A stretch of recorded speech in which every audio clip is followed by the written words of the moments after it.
Welcome to episode 61 of Relics of War. I am your host, Shongaqu, and joining me this week is Coehl and Spirit.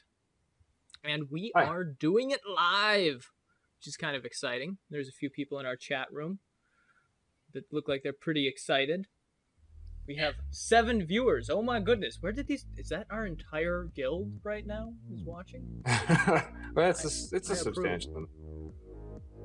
For a test run, there'll be, just so you know, that's how many people will be disappointed here within an hour. They're like, oh my goodness, that's how these shows go? I'm Yeah. out. Oh. Post-production really is intense, isn't it? Oh no. Yeah, post-production. It's like, wow, Shongaqu does magic with that post-production stuff. Don't care about being right. There's so much more. So anyways, we've got quite a few things that we're going to be talking about. We're going to start off with Guild Wars Adventures, where we talk about what we've been up to in Guild Wars 2. So go ahead and take it away, Spirit. You've been having some adventures. I have been collecting dungeon armor. I have run so many dungeons. I've been on break from school. I've been sick. I've been home running dungeons. I'm still really upset that we don't have dungeon token storage because I have an entire panel of bank storage taken up by dungeon tokens. But more importantly, my entire bank is full of armor now. I have no room Holy for any of my smokes. armor. I'm upset about that. And I've got my third 80. I got a Guardian's 80 and she's all geared up and running amok and healing things now. So you're at least splitting it up to different characters. It's not like you have an entire tab full of your thief's armor. Well, if it's anything like Guild Wars, it'll happen that way. I think my assassin had 8 sets of armor. Nice. So Oh, once they roll out the Ascended gear, you're going to need at least 2 sets of Ascended gear to, get the stats. I mean, I'm going to call it gear for a thief because thieves don't really have armor. They just have things that you put on them that make them go down slightly slower. Yeah. fair enough. I've been running around. I actually found a build for necromancers to have minions that actually... I'm not really going to say it works, but it's pretty good. It doesn't really give you much group utility, and you can't tank with it, but you can off-tank, which works okay. And I was able to run a level 1 fractals with it, so proof is in the pudding. It's the best build ever. Yeah, that level 1 fractal, that was the litmus test, man. Those things are Litmus rough. test. Other than that, I've been finding treasure scrit everywhere and chasing after them with reckless abandon, and it's wonderful. I'm a huge fan. Have you guys found the treasure scrit yet? I think I was with you when you found it the first time, wasn't I? Yes, you were. You were there. Were you there, Spirit? I think that was... I don't think I was, but I have found, well, I conned Hunter into showing me one, which happened to be the one in Plains of Ashford, which turns you into a raccoon. I was overcome with joy and adorableness. I just love raccoons. I got turned into a chicken like 6 times in a row. It was very Oh, annoying. I wow. was like, chicken! So does he turn you into different animals, like in different places you find him? Is that As how you far get as all I those can tell, achievements?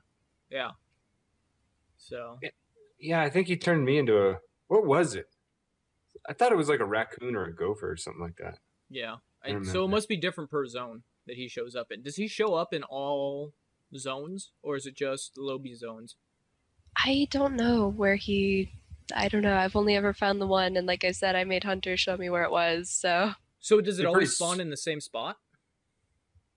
I think so. Hmm. It was a treasure chest that, like I've noted, it was in a passageway somewhere. It didn't really have anything around it. It was just a treasure chest.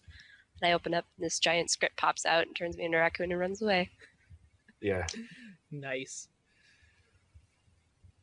Could you imagine if he popped up in Ore? He's looting this thing, all of a sudden, Oh you're a my chicken, and then you're goodness. surrounded by... everyone, come! And you're getting pulled all over the place. You're like, I just want to kill that thing! I really I hope hope he's not an ore. I really Although I hope, kind of yeah. do hope he's an ore. He should be Dude. like right along one of the farming tracks and just he gets all the bots killed. That'd be amazing. Oh, man. So what have you been up to in GW2, Cole? I decided I was going to level yet another 80. I didn't know why at first until I really got going with the warrior, and then realized for the first time in an MMO, I enjoy that profession. But I guess it should have been kind of obvious since I was enjoying Guardian so much, because they're not the same, but they're more similar, I guess. And yeah, been rocking on that character pretty much all week, having a lot of fun with it. And that's pretty much it. We got to level 10 fractals. And I know there are a lot of people out there calling us noobs for this and all that, but whatever.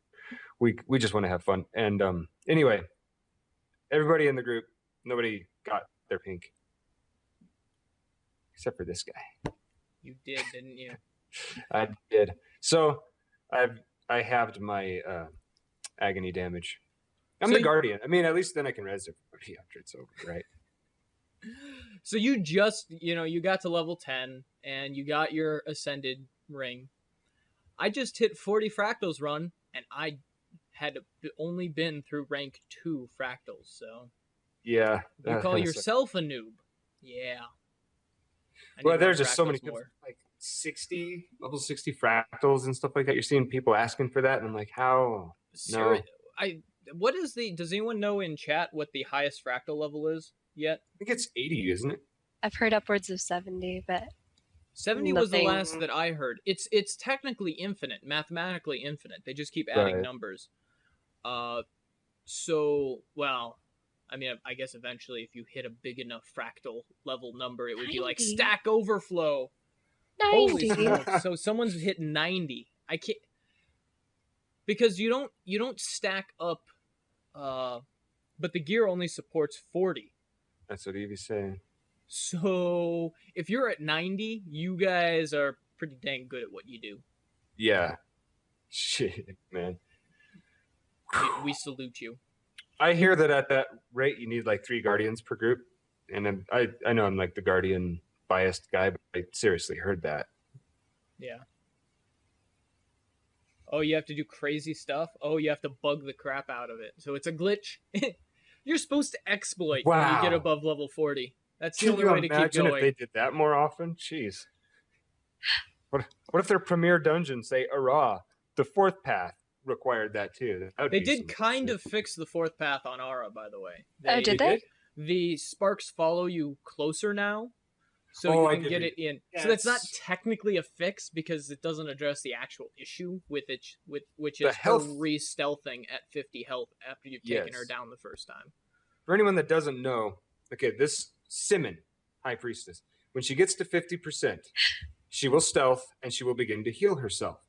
If she gets up to, it's 45%, I think it is, but if she gets back above 50%, then she will just re-stealth at 50 again and do it again. So there's you have to get those sparks in there, all of them, at the same time, faster than she can heal up 5%. And I'm talking it's like 5 seconds or something.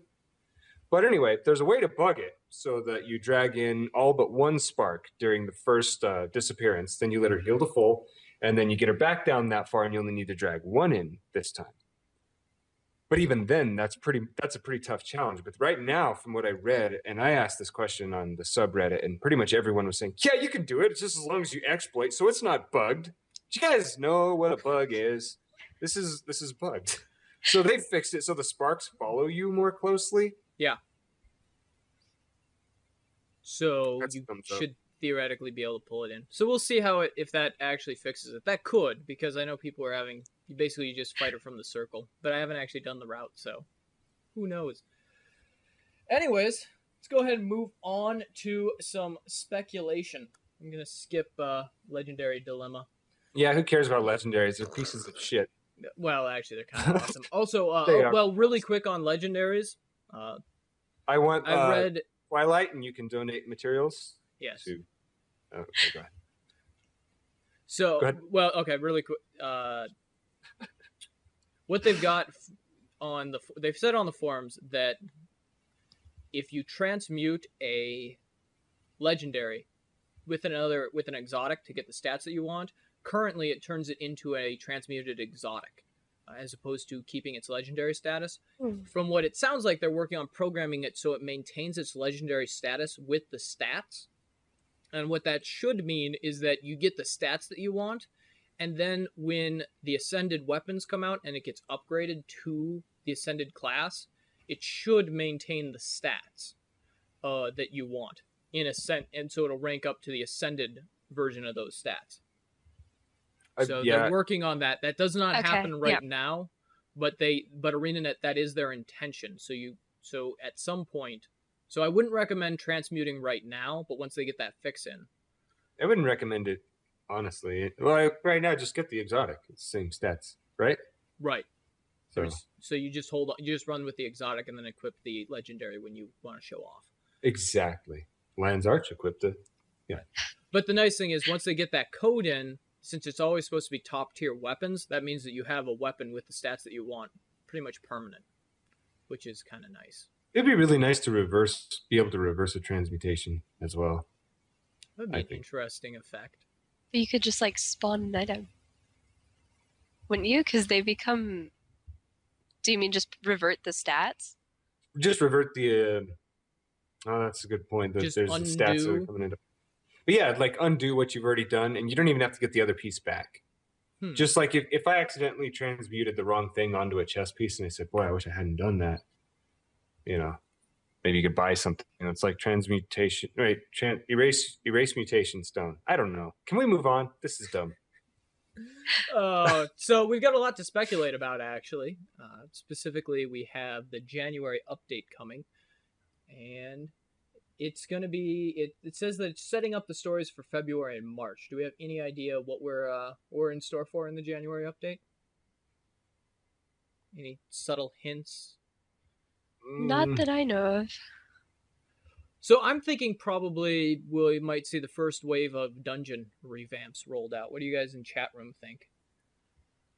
Ooh, that would be nice to see. So you think maybe they will get rid of the push 2 to win in Ara? Crossed fingers. One thing that we do know is it's going to be smaller than the previous versions of the. That was a weird twitch. It'll be smaller than what we were expecting. But when they said that the February update would be this huge gargantuan thing, it sounds like they've actually spread that out into March. When Colin said in his post on the forum, in saying this will be an expansion's worth of stuff in these releases, we're talking about the number of new features that will be rolled out across PvE, World vs. World, and PvP in early 2013, which usually you'd only find an expansion for a traditional MMORPG. That's kind of a large statement, don't you think? It's like, definitely up until now, I was expecting kind of like more stuff along the lines of South Sun Cove and Treasure Island. What's it called? Yeah. Island. I'm drawing a blank on South Sun Cove. Yeah. Yep. Anyway, so yeah, this is much larger. Yeah. I didn't know this. I just read this live on the show. So we'll probably see maybe we'll see a large zone come out, because South Sun Cove was considered a small to medium zone. Mm-hmm. So we may see another zone come out that's maybe a medium to large zone. Who knows? There's a lot of. I've been noticing that there are a lot of a lot of portals in the world that are currently inaccessible. Zone portals. I saw one in Brisbane Wildlands. In the north of Brisbane Wildlands, there is a zone portal that you can't get to because there's a broken bridge between you and it. Unless, of course, you figure out a way to glitch jump up to it. And if you have, email us a video link, because I want to see what's on the other side of that. Even though we definitely won't be doing it ourselves, because, we do not approve people glitch Shame on jumping. you who should email us this information. Oh yeah, guesting. Oh, I'd love to see guesting within the next 3 months. Yes, that please. That would be nice. Anytime now, just whenever you're ready to give it to us. Just what's gonna break when it gets introduced? That's the question. I'm sorry, I'm negative, right? Well, but yeah, who knows? Probably the Zaitan battle will just break. Yeah. It did last time we were in there. Did you get the helicopter bug? No, our airship didn't start. Logan teleported up onto the airship and didn't sacrifice himself, and our airship didn't start, and we didn't get to go. Man, Logan! Damn it, Logan! Always messing Christian everything up. He really wanted this done, and he kept on trying to get us to get our storyline up to the point so that we had to kill Zaitan for it. So we got there, and then we finally get up on that ship, and we turned around. Logan, why are you here? And I was just starting to like him too.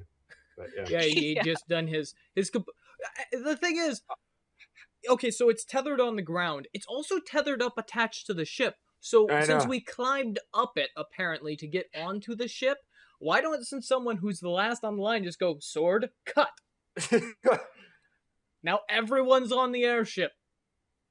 I don't know. Yep, that's what happens when you don't use the writers for the story, I guess. Yeah, that's right.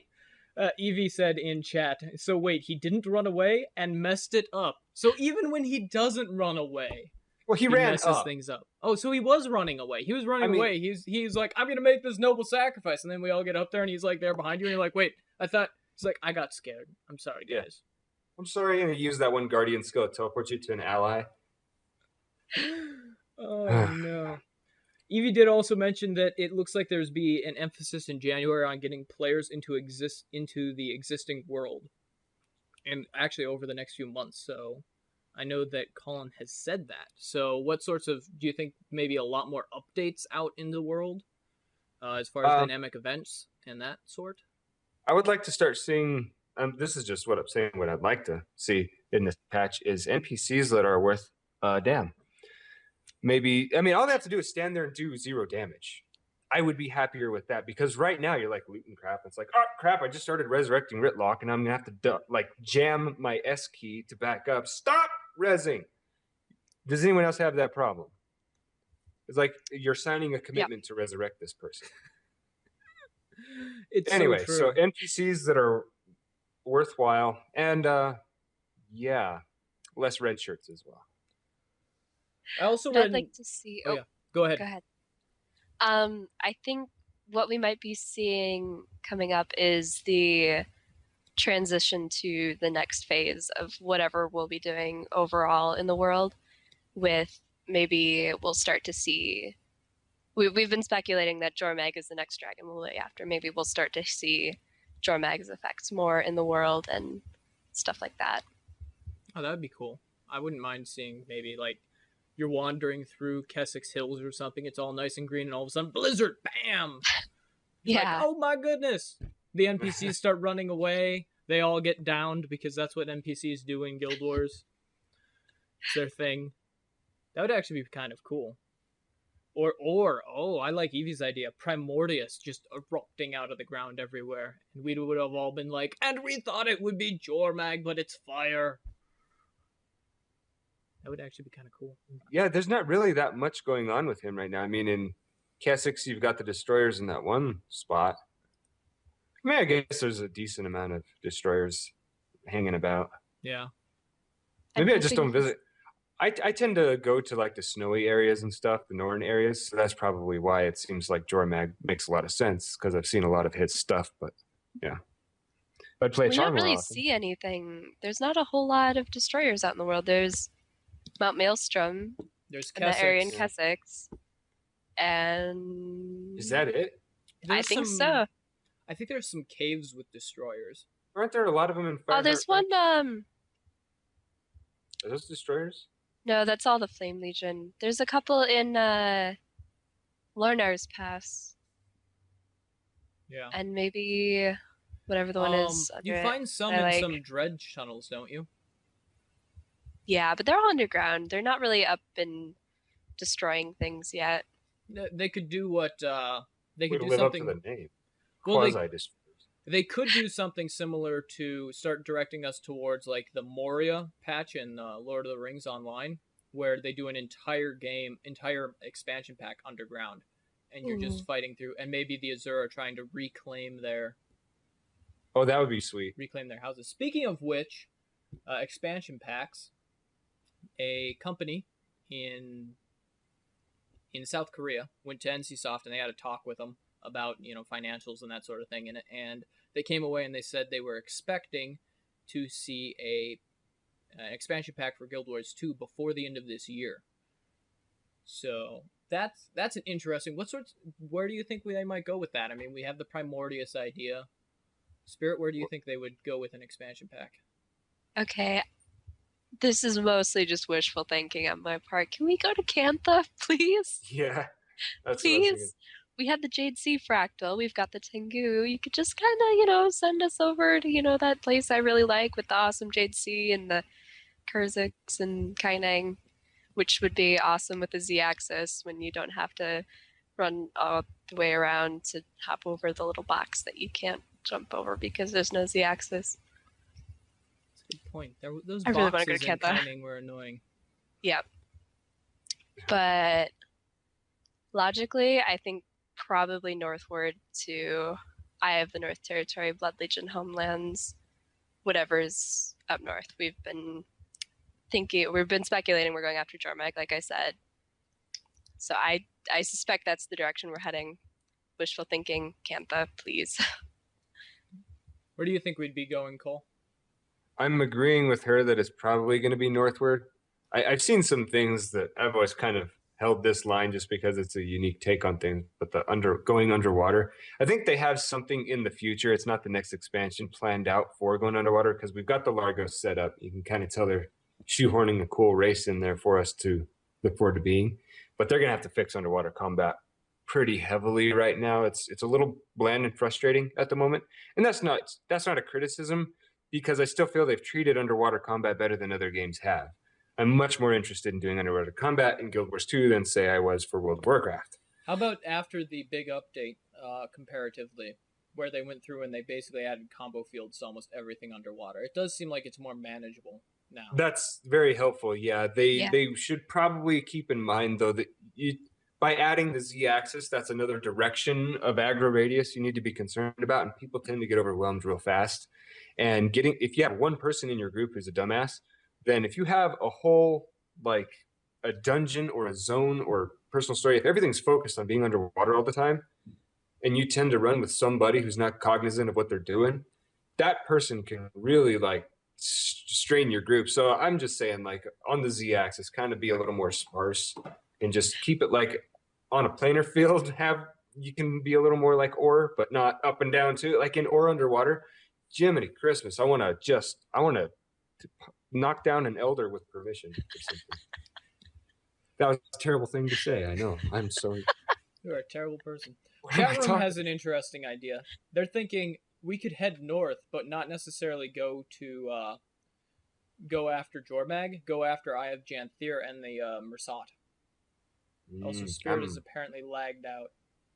I'm all for that. Okay. Hi, Spirit. Hi. Okay, she'll come back. Okay, we can still hear her. It's all good. Rock on. It would be interesting to see. One thing that ArenaNet did say is they didn't necessarily want every single expansion pack in.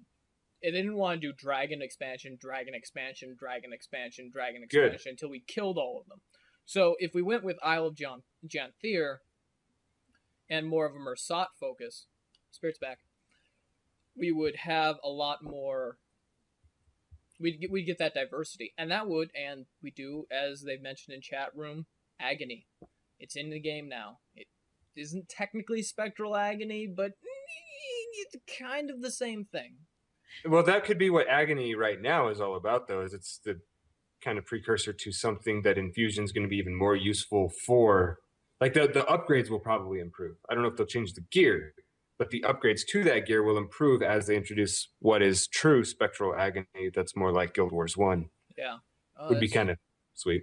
That would be cool.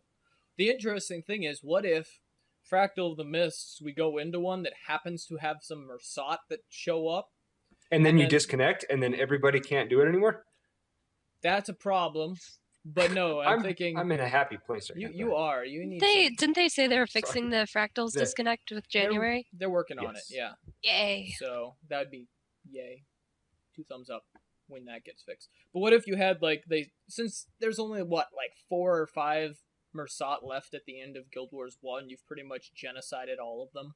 Because that's what we do in Guild Wars. It's like, we killed all the dwarves! There were dwarves left over that weren't stone. We went and killed them. Yeah! Stupid stone summit. So, anyways, if you go into the fractals, Mersat show up. The Mersat realize that they're in a fractal, and they're like, we need to escape. And then they escape the fractal, and now you've brought them back to Tyria. Because that is something that heroes like to do. We commit genocide in Tyria, and we free horrific evils that have been lost to the years.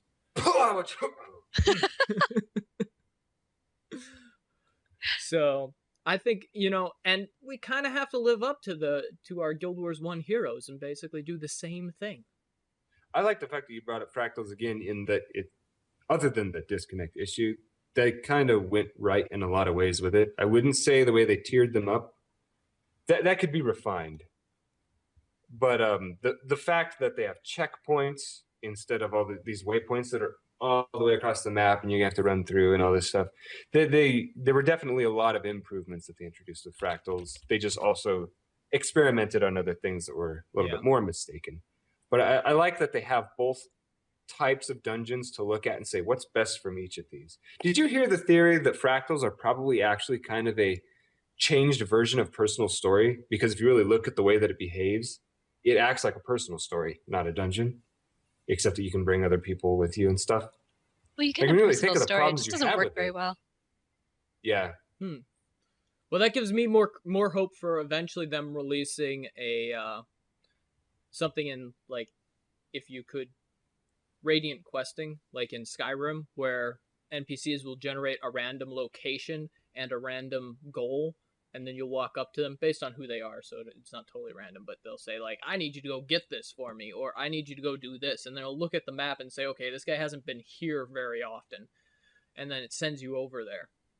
So if you did something like that in Guild Wars, where you go into, say, oh, I don't know, that your home instance, and people walk up to you and they're like, oh, great hero who has protected this home instance that is important now because we're actually doing something with it. You can go and, like, they give you a quest and say, oh, well, you haven't explored Caledon Forest at all because you don't like plants or something. They could send you there to go do something and help you get your 100% world completion along with that. Yeah. Yes, please. I think that'd be an interesting way to do it. That's what I'm hoping for. Cross fingers. What kind of lag do we have? We have like a 30-second lag on the... Oh, no, it's only like 10. We're good. It's all Let's good. see. What You else got this. do we have to talk about today? February update is PvP centric, specifically World versus World. And Colin Johansson dropped... I think it was Johansson. It was someone important to Guild Wars. Here, I will hover over the link. And I don't know who it was.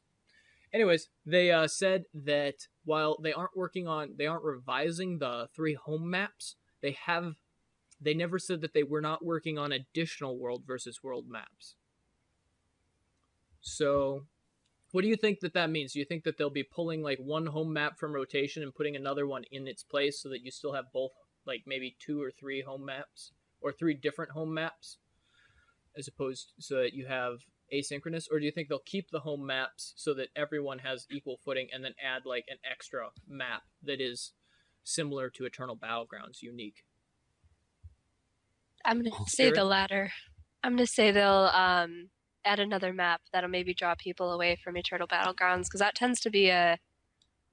Okay, I'm not in World v World a lot, but they tend to... When I want to get into Eternal Battlegrounds, it's really tough for me to get in there, even on our server, where we don't really have queues all that much. But how do you have a hard time getting into Eternal Battleground? There's usually only like 4 people on Northern Shiver Peaks in World versus World at any time. I don't know. It's just a pain in the butt for me to get into Eternal Battlegrounds. Maybe World v World just hates me. That's a possibility. Could be it. It's like, no, we're not letting you in. You just go and keep playing your PvP Care Bear. Or PvE Care Bear. PvP Care Bear. That would be... There's an oxymoron. Okay. You run around attempting to hug everyone. You use Switch Wave in tournament PvP. Hey, enemy that's almost dead, I'll stop attacking you now. Oh.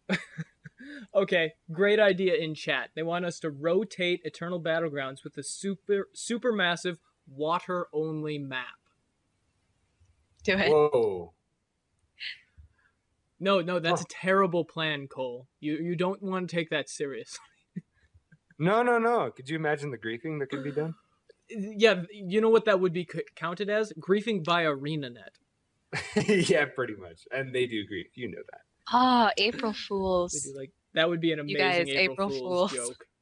That would be a good one. It just everything, they just flood the entire world versus world. It actually wouldn't be that hard. All you have to do is raise the water level of the map, because I think that what you do is you generate like a water level or something.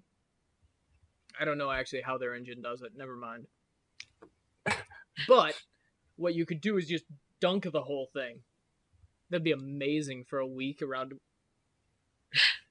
And then, oh my goodness, you would just swarm with as many, yes, sharks everywhere, and put sharks with lasers on their heads, and each, or even better, I like the idea, turn everyone into turtles, and instead of players using skills and gears, they get like turtle skills. I approve. That was actually a thing in World v. World. I think they would appreciate that. That would be amazing. Actually, you have each side a different creature. Like, one is turtles, one is like a shark, and another one is, I don't know, you turn them into jellyfish. Have them go at it. Peace on them. There you go. Do I run a Christian here?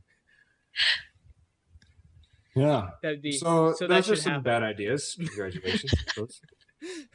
Oh, some more. We bring you some of the worst ideas in the history of gaming. Oh, speaking of terrible ideas, the Infinite Ecto exploit that came out. Who wants to tell us about that? Cole, actually, I'm gonna have you tell us about what happened there. So, to the extent of my understanding of it, you would be able to craft a snowflake. The Winter's Day, you would get those snowflakes. You'd be able to craft one of the jewels from that. And I believe it was a rare. Was it an exotic? It was a rare. Rare, okay. And you could salvage that, and you'd always get one of the ingredients, one of the elements. Which one was it that you would always get back plus the ecto? You had an 80 to 90% chance to get the gem itself back, and since Yeah. it only cost one, it basically was. I just lost audio. What? You did? Never mind, Am I we're here? good. Whew. Yeah. Okay. So basically, these people were seeing that as a highly profitable situation. So it drove the cost of ectos down, I believe, which was all in all, this affects the market and the amount of money ArenaNet has, the potential to make off of the market. So Right. there were some people who did this salvaging and recreating like thousands of times. They got banned. Now, ArenaNet says that those are all the people that they banned, like people that did it 50 times or whatever. To anybody with common sense, at that point, you got to say, something's not right here. I shouldn't be doing this. Any amount of common sense would probably stop you. But on the other hand, I mean, to do a raw path 4, as we alluded to earlier, you have to capitalize on an exploit to even finish it. So ArenaNet kind of has this double standard going on where sometimes they just leave it so that you have to exploit to do their content. And then other times you can't exploit or you'll be banned. But all things considered, you don't do that thousands of times. Now They're going to know that. The one complaint that people had was that it was similar to crafting silk shoulder, level 80 rare silk shoulders. Do you guys know what the difference though between those? How that is different than this specific exploit? Well, getting the gem back from the snowflake item was kind of a big flag. And you don't get the rare trophies back from the shoulders, so Right. I've never, So you consume something in one, whereas the other one you've got a near infinite loop. I have tried to profit off of the shoulder pieces, and I broke exactly even. So I know that, I know. I was actually invested enough in this to be like, how well does this work? So I broke even, actually lost about a gold through all of it, I think. I kind of lost track after a while. I went brain dead, but I didn't care. So anyway, what I would say is ArenaNet has to, they need to be mindful of the fact that they're showing a little bit of double standard here, but the players showed more lack of common sense in this. Yeah. So those players, I believe that most of them that got banned had it coming.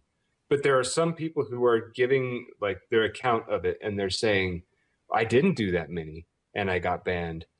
And I'm not necessarily going to write them off because somebody that I know, and I know for sure, received money from somebody that was quitting the game in Guild Wars. It was 100 platinum, but the person was quitting, and a lot of people did have that much money just sitting around.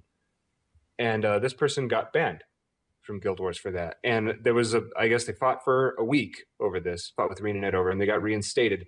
But it just shows that there's kind of a lackluster method of determining who needs to be banned and who doesn't. So I would believe that there are some people out there who got banned over this that really didn't have it coming. But as a general rule, I'd say those that did, you know, ArenaNet needs to fix the things that can be exploited, try and deal with this double standard they got going on. And they need to beef up how they deal with their customers and their community on the whole, talking about everything. Their fan sites, the community members who have an issue with a ban, is very difficult to fight those things. But then with the players, don't be freaking dumb. These people are having a hard enough time under the budget they have. So there, I'm done. I'll shut up for the rest of the show.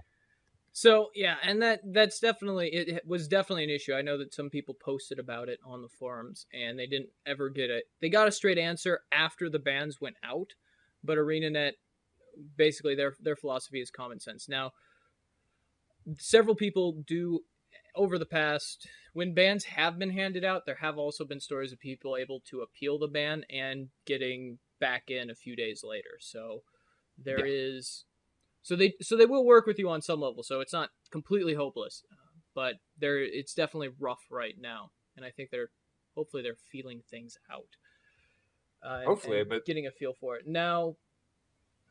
Let's see. Like you said, though, they're under pressure to come out with the whole expansion by the end of 2013. That might have bumped a schedule that I would imagine. I don't know. I think I would expect that they were already planning to do that, but if they weren't, that would probably be a pretty big bomb for them. Yeah. Now, one thing about the exploit in general, if you can see something and you think it might be an exploit, the best option that you can have is to, instead of actually doing the specific action that is the exploit, look at the market around the exploit, see what materials are being fed into the exploit, and then buy up the input materials at low prices. And then as more and more people learn about the exploit and are dumb enough to actually use it, what you do is you then sell those materials back at a profit. Now, see, you're not exploiting.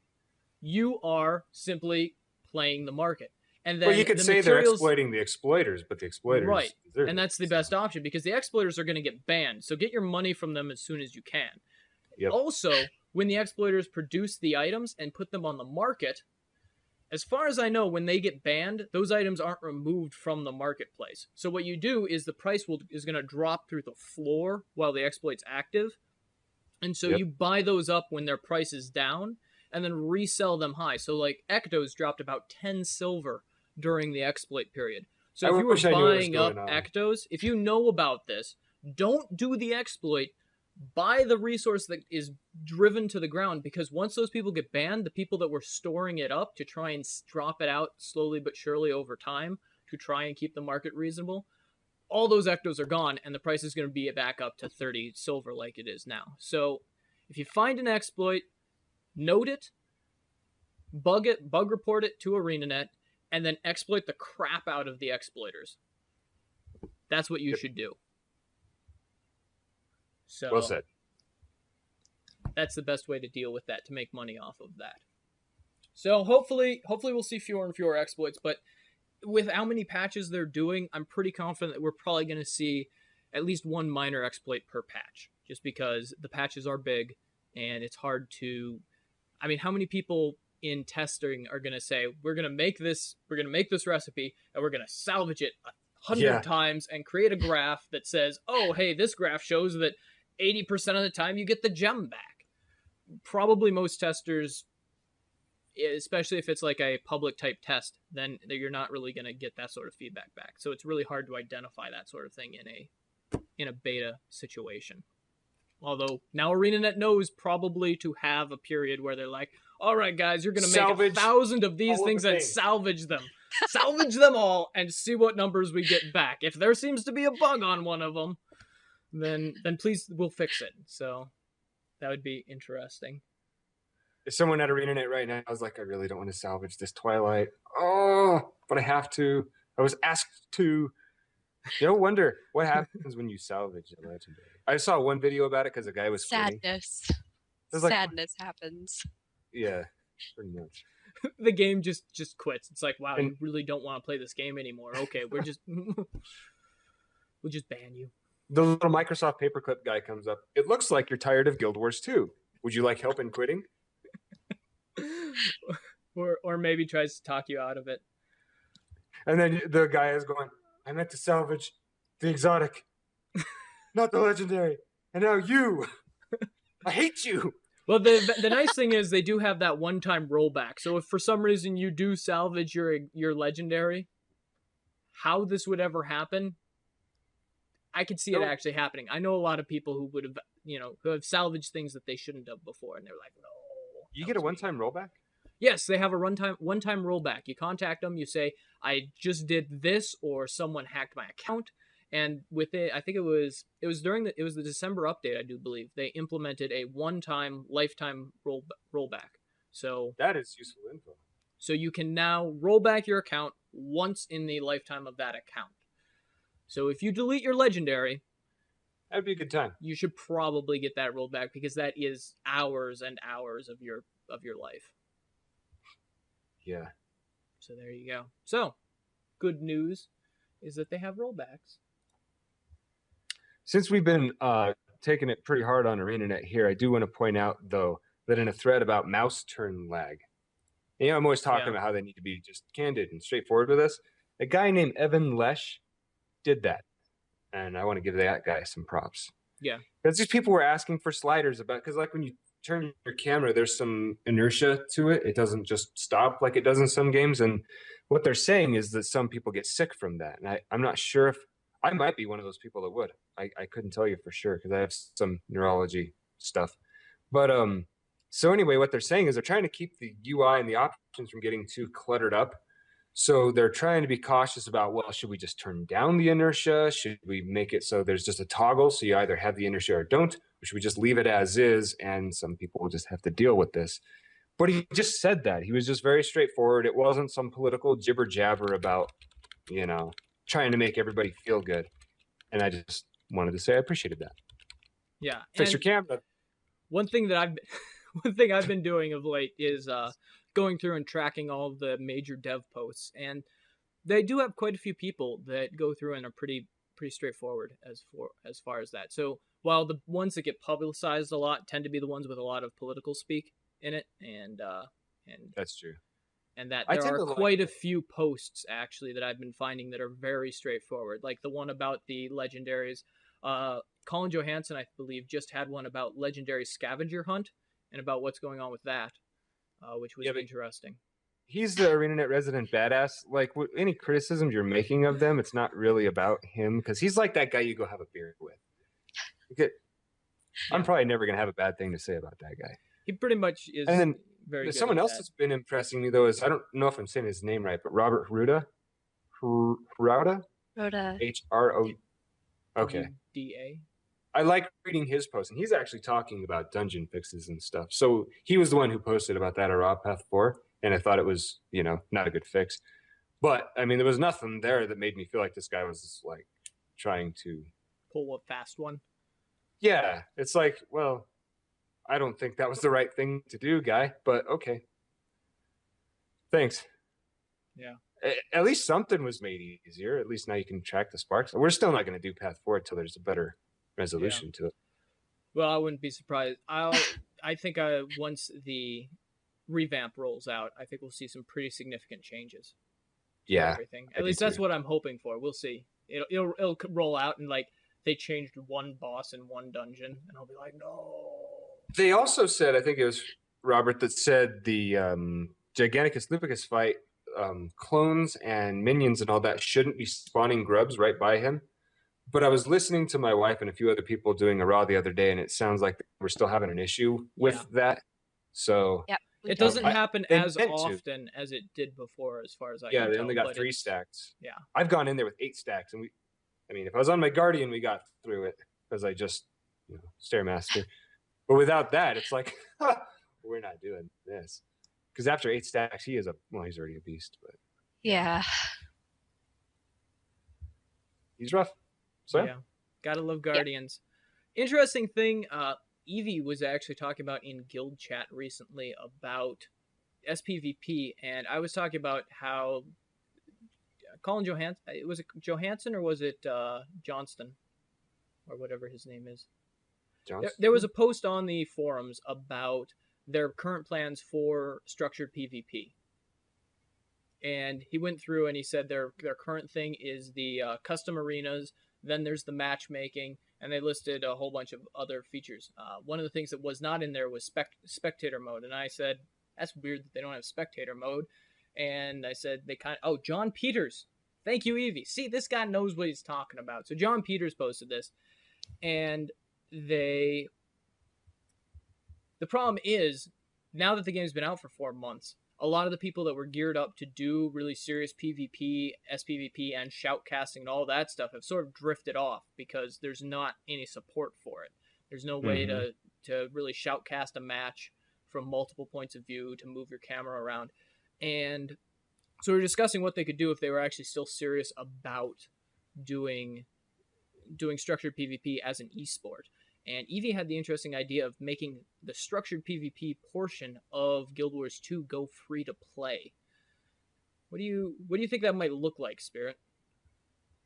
I think it might look a lot like, we compared it to League of Legends, where it's free to play. You get a couple character slots to roll characters, maybe not access to everything. Maybe you'd have to buy, like, we talked about tournament tickets and how that would work, buying things from the gem shop, or armor skins akin to character skins in League of Legends. So that it's monetized and not completely free, but it's accessible to anyone who wants to play it for free. Yeah. And so that could be a really interesting thing. They'd probably have to roll it out with, say, a spectator mode so that people could actually spectate on it. Yeah. But yeah, looks like in our in chat they're saying that sPvP is pretty dead right now. I know that there's a few teams that are sort of leading it, like the 15. I know they print the top 15 teams every week, but they have some serious issues with matchmaking. What sorts of issues are they having with matchmaking, Cole, that we've heard about? I actually don't know. This is how dead sPvP is. Yeah, like, I didn't even do it. Who goes into that? I know that one guy in our guild went into sPvP. See, we don't do a huge amount of it, but he went in and he was rabbit ranked, which is apparently nub. Is that the small furry creature? I know Tone's pretty high. I think it was Tone that someone went in rabbit ranked, and they were fighting apparently like dragons and lions and tigers and bears, and it was not good. Yeah, so they were fighting all of these ranks that were radically above them that had been playing a lot of sPvP, and you pretty much just go in and you get rolled because these people know what they're doing a lot better than you. So it's not a good experience for anyone that's new because they go in there and they're like, I'm learning how to play the game, blah, blah, blah, blah, blah. And then they're like, yes, some new guy who just came up with a really great build but hasn't done a lot of sPvP is going to go, I want to test this build. That build sucks, and he's never going to try it again. And they're saying this is basically what Evie says. There's no ladder system, so you can be a rabbit and go up against a dragon. That's bad. Yeah. Also, it's not going to get people into PvP at all. Tournament PvP is a random build, is random grouping. You can't bring a team into tournament PvP, as far as I can tell. Paid tournament teams, you can. But otherwise, I see. Which is I think you could bring like a 3-man group or something in. You might be able to create a pre-made group for sPvP for a tournament, but it's now pre-mades versus pugs. As a way of protesting, what we should all do is create Blue Sylvari, go in there and call yourselves the Blue Man Group, and just try and make music with like skills and stuff. Get a bunch of bells, choir and bells. Instead of actually fighting people, just go to the center point, equip your choir bells, and play music. That would be so awesome to see that happen. We'll see what we can do. It's only about 30 gold for a choir bell right now, so we'll see what we can do. Yeah. Hey, I paid 40 gold gobs for of money on stuff. Apparently I do. Spent way too much money on that silly choir bell. So it would be interesting to see if sPvP does go free to play. I know that they had a cheaper version of Guild Wars that you could buy, Guild Wars Classic that you could buy, Guild Wars Awesome. Mm-hmm. That was basically only PvP, and you could go in and do PvP, and you were good to go from that. And apparently queue times for tournaments are terrible. It takes forever. Oh man, it's like an Evil Fort Aspenwood. If you don't know what that is, log into Guild Wars 1 and go to Fort Aspenwood, because you will never get into anything now because everyone's in Guild Wars 2. There Except for were 5 Chaz. players there last time I was there. Oh, that's rough. 5. Oh my goodness. So, speaking of things that are dead, Ore is of course full of the dead. And Nice. Thank you, Segue. thank you, Segway Master. Anyways, Ore is of course horrible spawn rates. Everything's everywhere. You spend like 30 seconds killing a mob, and like 40 of his friends show up and attack you and pull you across the map. Apparently, they're toning down the spawns. Someone was complaining about it on the Guild Wars 2 forums, and Today. it happens every day. Yeah. They were doing it today, but also before then, earlier this week, they were. And ArenaNet responded and said that as he was writing it, they had a team working on tweaking the spawns in Ore.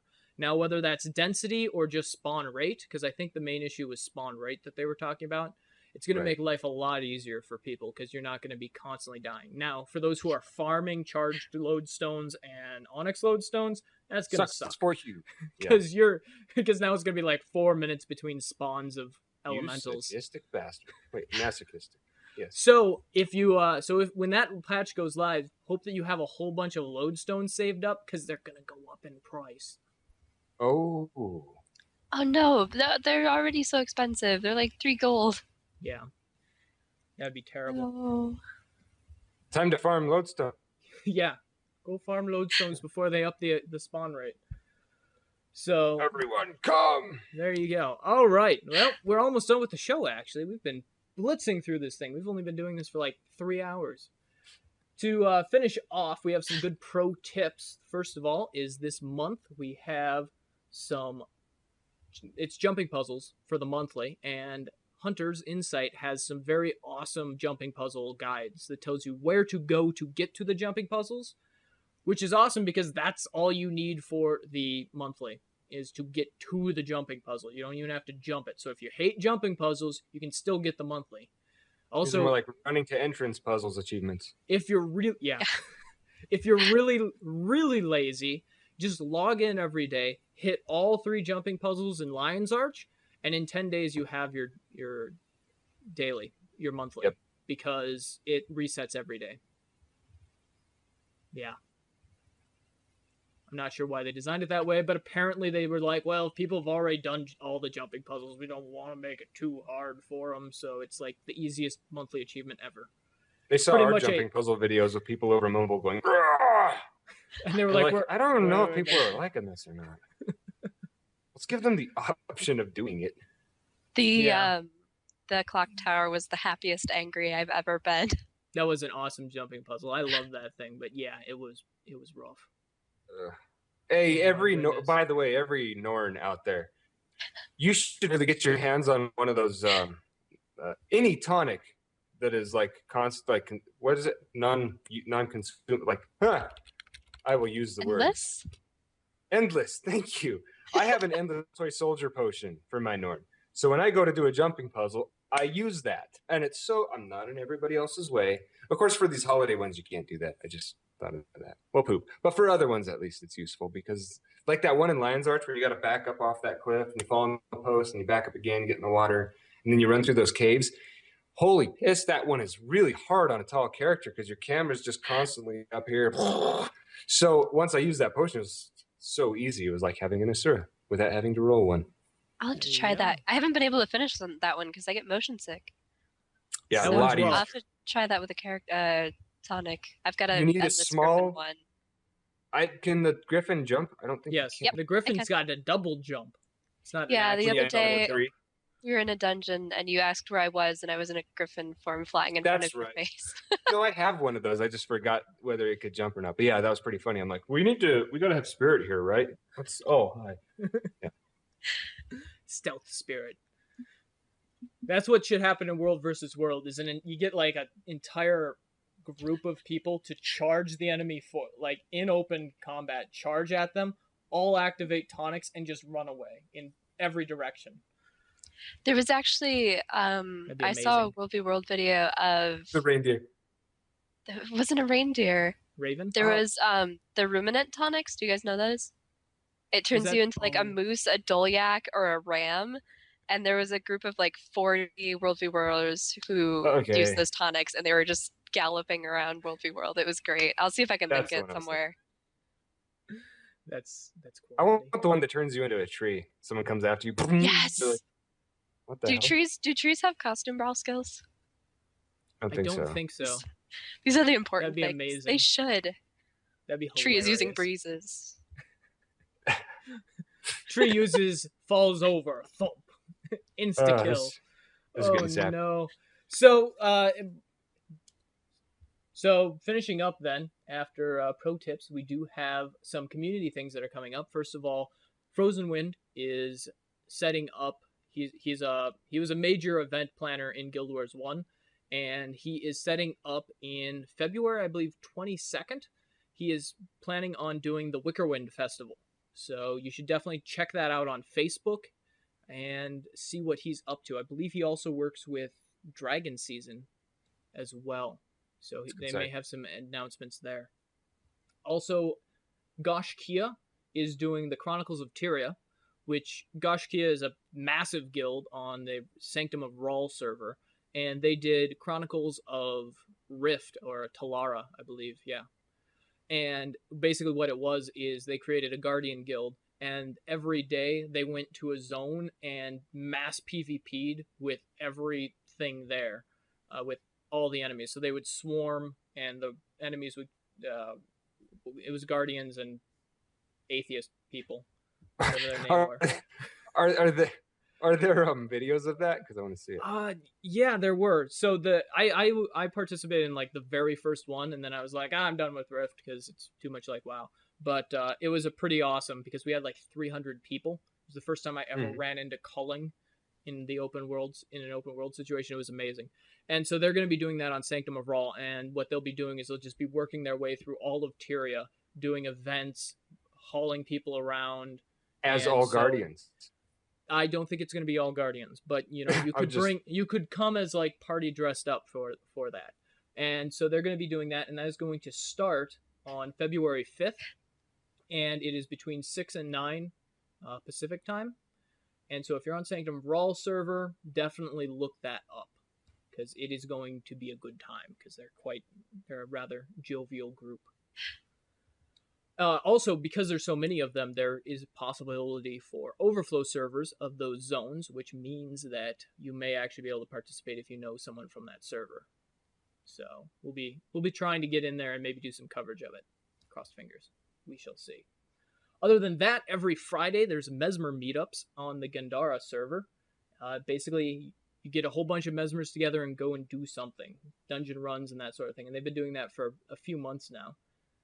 And you can find all of this stuff on the Guru events page, or part of their forums. I pretty much went there and I was like, which ones look coolest? And I was like, these are awesome and they're active.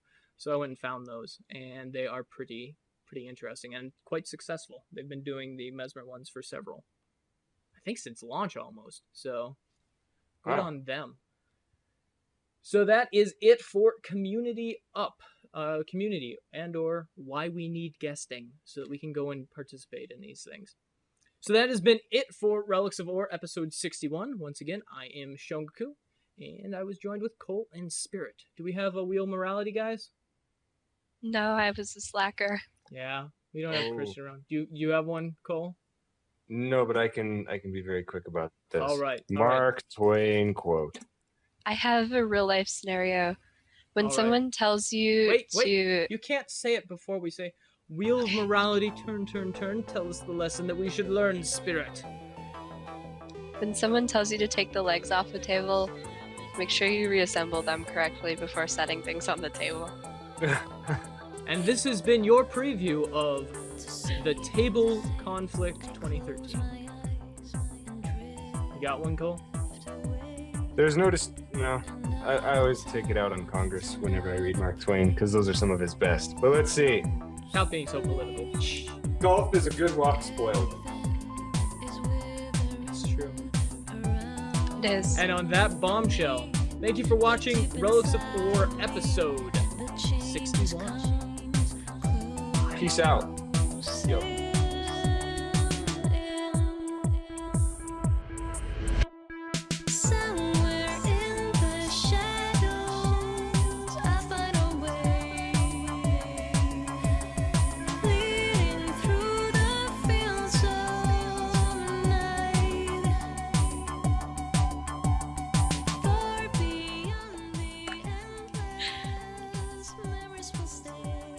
It wasn't coffee.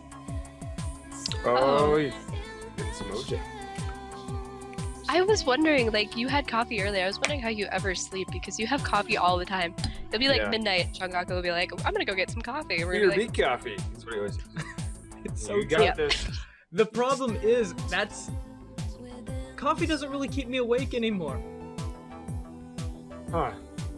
I had some at 5 o'clock the other day and I didn't go to sleep till 5 in the morning. It depends. If Christian was on his way to bed before I was. I you told me you were in that's trouble. rough. Yeah. If I drink the stuff that they brew, like last call at work for coffee, oh my goodness, it is like it's industrial sludge of caffeine and like I don't even know how you make That's- it. Like it's like drinking coffee syrup, and so it has that density of caffeine, Stop and talking. I will not sleep. It's amazing. If you ever need to not sleep, that's the stuff. Yeah. It's bad. That makes the hair on my neck stand up. So there are some nights where I don't go to sleep until like 5 in the morning, but I'd work at 2:30 in the afternoon. Yeah. There we go. Simply orange. It's good for you and for yours.